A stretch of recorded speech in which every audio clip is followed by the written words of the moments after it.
Let's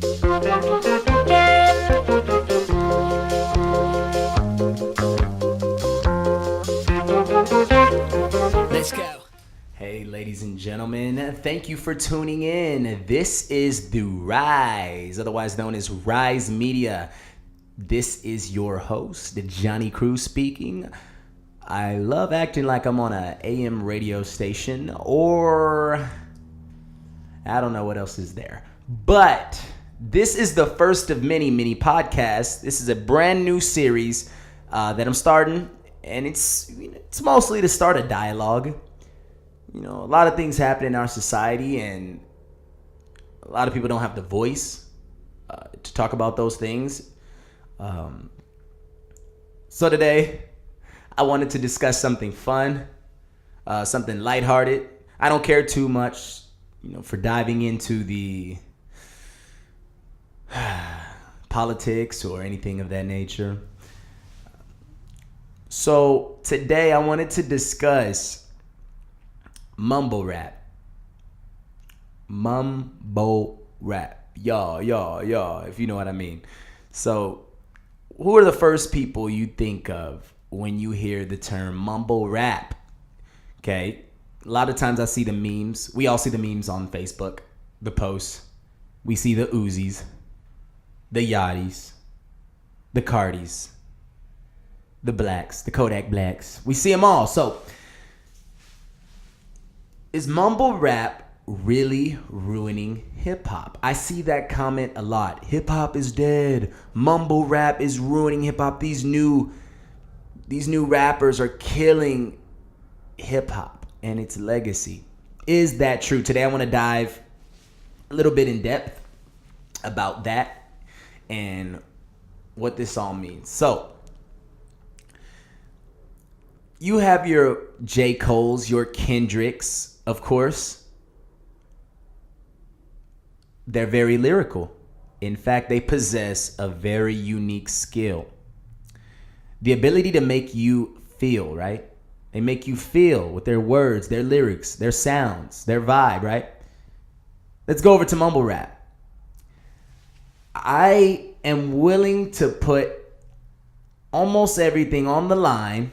You see, I said that almost everything, right? So I could be left with at least something if I'm wrong. But almost everything on the line to say that if I ask the same question to a fan of Kodak Black, Playboy Cardi, Little Uzi Vert, they would say that their music makes them feel as well. Now, what does this mean? How can how could that make someone feel? You see, I'm not an activist for the mumble rap wave. However, I understand that it's a vibe. It's a wave. It's entertainment.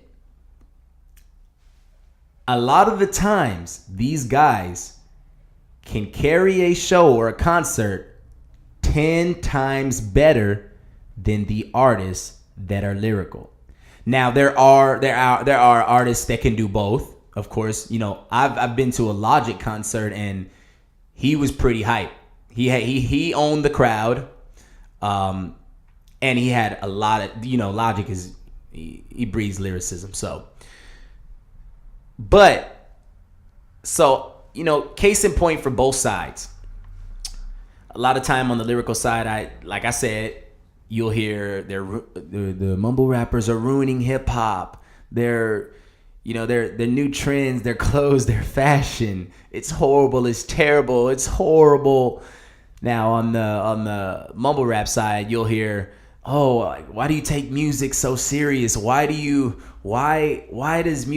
every song have to be so serious? Like, I don't feel like hearing that every point of the day. I don't want to get in my car and hear about the struggle, and I want to vibe out. I want to wave. So you see, there's two sides to the coin, and it just simply depends on which side you fall on. I'm a fan of both. I definitely see where the younger wave is taking the culture. It is more fun, more extravagant. It's a new wave. Then, you know, at the same time, I can see the hip hop heads who, you know, they grew up on Nas, Biggie, Pac, Mos Def, Ice Cube. All of these people, I can understand why, you know, it's just not what they're accustomed to. You know, they're used to putting the pen to the pad. A lot of these fans of Cole and Kendrick, you got to keep in mind, these are rappers too. I pretty much can go to any city and find thousands of rappers on the come up, so to speak. So these are people who are actually writing their own music. They're actually going to the studio. They take pride in their craft. So they're coming from a standpoint of, yo, this dude just stepped in the booth and freestyled, dropped it on SoundCloud, and he's blowing up. Meanwhile, I'm over here putting in tons and tons of work, time and time a day. I'm working 2 shifts. I'm coming home writing, going to the studio. I'm writing bars. I'm taking pride in each bar I write. I drop it, and I get, 200 views? So you have to understand. I understand where they're coming from, and there's obviously another demographic that represents the hip hop, you know, side of things, other than, you know, coming up and coming rappers. But I just say that to make a point. So like I said, there's 2 sides of the coin. I kind of get both. I vibe with both. And this has been the first episode of our mini podcast. And once again, I said it's just to start a dialogue, kind of connect with you guys. I understand a lot of people really, you know, they kind of into podcasts, but they're like, you know, podcasts are just too long, you know, or yeah, I like podcasts. I like to hear people speak, but I just want some video to it. So it's just a video podcast series, you know, to kind of connect with you guys. Maybe if you guys are into it or you start to like it, this might be something, you know, the videos might turn out a little bit longer. They might eventually get, you know, longer in length, but for now we're going to keep it mini, and that's why it's a mini podcast series. Self-explanatory, right? So thank you guys for joining the Rise. This has been a mini podcast, and I'll see you guys in the next one. Peace.